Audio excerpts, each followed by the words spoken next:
something a little different. A little random side trail we're gonna take here. And what led me down this road here is when I first started to gather evidence, photographs from all across the world. A few years back, I became aware of a place that I wasn't familiar with. A country, a nation called Artsakh, or the Republic of Artsakh. And I was surprised to find there was places I had never heard of. Now, to know the story of Artsakh, you kind of have to know a little bit about Armenia. Armenia is one of the oldest nations, I believe. It's older than Europe, most of the nations in Europe. It's between the Black and Caspian Sea. It's bordered on the north by Georgia, and on the northeast by Azerbaijan, and southeast it's Nogorno-Karabakh, which is actually, or what would become, the Republic of Artsakh, and on the south by Iran and the west by Turkey. So Mount Ararat, from biblical fame, as in the mountain that Noah's Ark was allegedly eventually settled, it's the highest point. It's historically part of Armenia. It's the highest mountain in the region. It's technically in Turkey now, but it's regarded by Armenians as their symbol. It's got an ancient cultural heritage, this place here. It's the first state in the world to adopt Christianity as their official religion. Somewhere between the 3rd and 4th century, the traditional Armenian homeland, where it was claimed that Bartholomew and Thaddeus, the biblical apostles, first began to preach in the area. Now, it became, between the 16th and the 19th century, it was ruled by the Ottoman Empire, the Iranian Empire, or at the time, Persia, and eventually Russia. And during World War I, the Armenians were the ones that were in their ancestral lands, I guess, that were in the West, in the Ottoman Empire, they were allegedly systematically exterminated in what's become known as the Armenian Genocide. In 1918, they declared its independence, and the state was incorporated into the Transcaucasian Socialist Federative Soviet Republic, basically. It's a founding member of the USSR in 1922. This dissolved in about 15 years later, leaving it to be a Union Republic, part of the USSR. And eventually in 1991, when the Soviet Union dissolved, it gained its independence. Now, Artsakh, on the other hand, located here, and let's put the borders up so you can see, I'll put the borders up so you can see the contested regions, and it's located between the Lower Karabakh and Armenia. In fact, I think the name Nogorno-Karabakh, which is its more recognized name, means something like forested region. Now, most of the region is now governed by the Nagorno-Karabakh Republic, which is an autonomous oblast, but it was part of Azerbaijan during the Soviet Union. I'm sorry, Karabakh is made up of two words, which is kind of a hybrid of languages, but it means black garden. And I believe Nagorno means mountain, or it comes from a root word of mountain, or it's kind of a bastardization of several languages, from what I can tell. Again, I'm not an expert in the area. This is a very shallow dive. I'm just kind of giving you a little bit of layout and why I find it interesting. So predominantly Armenian populated region, but it's claimed by Azerbaijan and Armenia when they both became independent. But the people of Nagorno-Karabakh always rejected Azerbaijan, being ethnically Armenian for the most part. And after the Sovietization of the three countries of the South Caucasus, which would be Armenia, Azerbaijan, and Georgia, there was an alleged illegal decision by the ruling body of the region and of Stalin, and was handed to Azerbaijan. And this created this little autonomous region within Azerbaijan. So in the final years of the Soviet Union, the people demanded that the region come out of the sovereignty. They held a referendum in 91, and it resulted in basically a declaration of independence. There was Azerbaijan reacted militarily, and there was a pretty big conflict, actually, that most people don't really know about, which led to about a 3-year war that ended with a ceasefire in 94.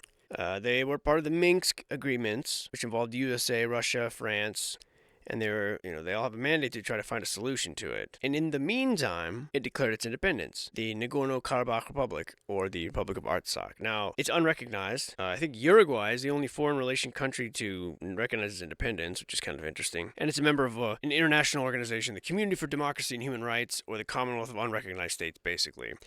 It's a presidential democracy, and a few years ago they abolished the post of prime minister, and they're chugging along.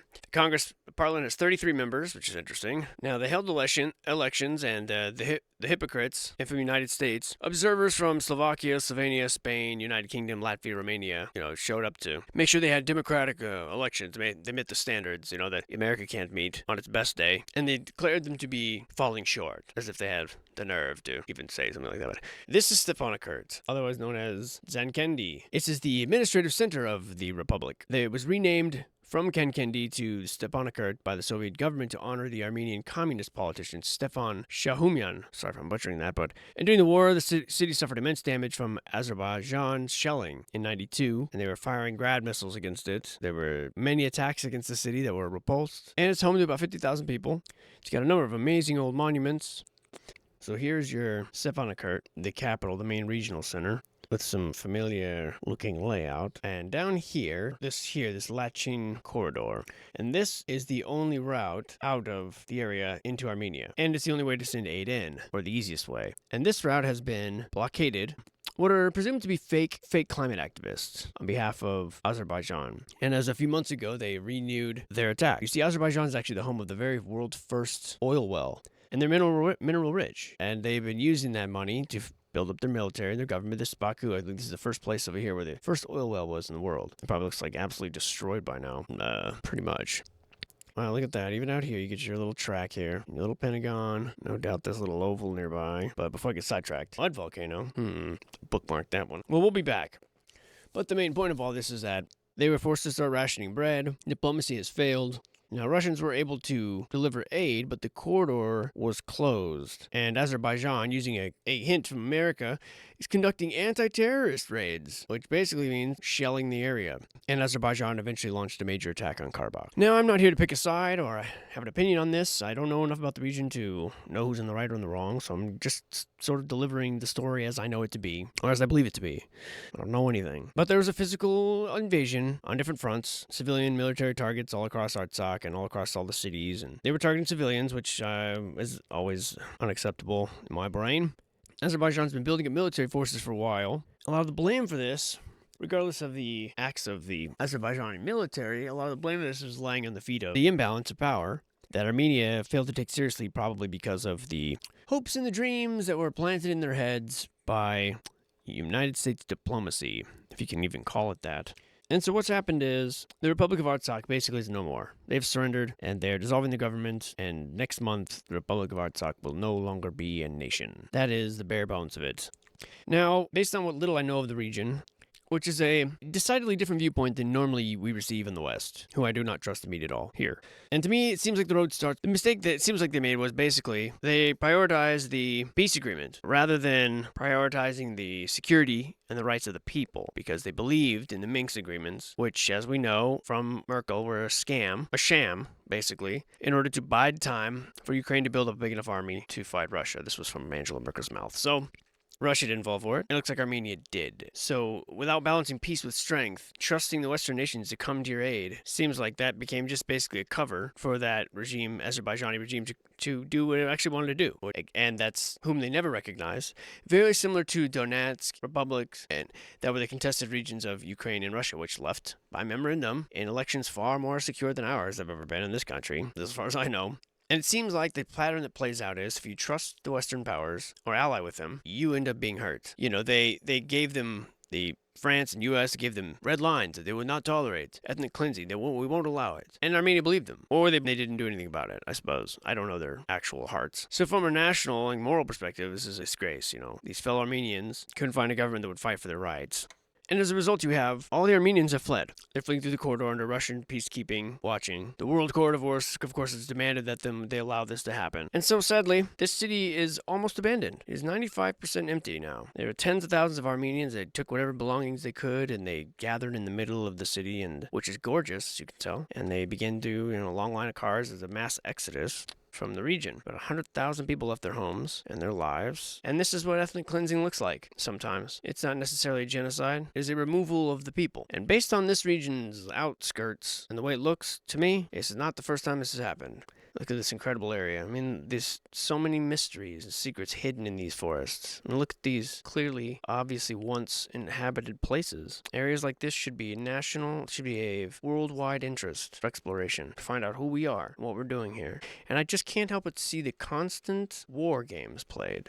The constant attack on civilians and displacing people and distracting people and moving them from place to place and disrupting lives. And it'll happen here too. Eventually, it'll happen everywhere. Don't look too hard. Don't stay too long. And this was in the news for 5 minutes? Life is so cheap to the media. And this is clearly a historical region. You recognize the patterns. You see, look like, if not very reminiscent to, star forts and fountains and sculptures and monuments and all the things that we've come to expect everywhere. And this is how it falls apart. And this is how it's forgotten. And it's astounding to me how these stories keep playing out, how similar it all is, and always the same continuity, the same structures, the same result. And no one has time to think about these things. No one has time to dwell on them. Because if you're not too busy working every moment of your life, taking care of the essential things, you are being forced from your home, forced from where you live, killed, displaced. Looks like there was a dome here once, would be my guess. And it's incredible. It really is. And already we're onto a new one in a similar part of the world. And now you've got 100,000 more refugees who had to leave this beautiful place, leave their health, their schools, their dignity, or they return to live under. They say there's about 50, at most 1,000 people that remained, most of them too sick to leave, elderly or injured. Hundreds of them have been humiliated and arrested in front of cameras and transferred to prisons in Azerbaijan, wanted for alleged war crimes. And again, diplomacy, American style, was a complete failure. European Union style, complete failure. They've expressed regrets. Well, regret doesn't bring people back. The EU and the US have mediated these peace talks. They've supported Azerbaijan's interpretation of international norms regarding the status of Artsakh. They have disregarded relevant laws in places like this, in Kosovo and East Timor. And why? Well, why indeed? Well, when you shut down your own country's ability to produce fossil fuels and you sanction another primary source, you've got to get it from somewhere. And the U.S. has largely turned to Azerbaijan for their gas supplies. So, as always, it's hydrocarbon interests, and it's the West's failure to impose consequences or sanctions against someone who we need, and we empowered them to defy international norms. And so Germany and America and all the so-called leaders of the world, they don't mention the referendums of independence, even though I believe that's how most nations got their start. They refuse to acknowledge Artsakh. And so, Stepanakert, this gorgeous place with clearly so many mysteries, and to the Republic of Artsakh, I suppose this is goodbye for now. We barely knew you. What a beautiful place, and what an absolute shame. My heart goes out to people, all people, everywhere. And to another area, subject to random military shelling and destruction. More and more pieces to this puzzle become inaccessible or lost. And if that's not the goal of the whole plan, it certainly seems to be part of it. Just random stones, huh? Anyway, just kind of thought that it was a little interesting, a little sad that just in the short time that I've been looking at things, this nation is no more. As people focus elsewhere, this is happening all over. And when are we going to say enough's enough and quit allowing ourselves to be governed by those who don't have our best interests in mind?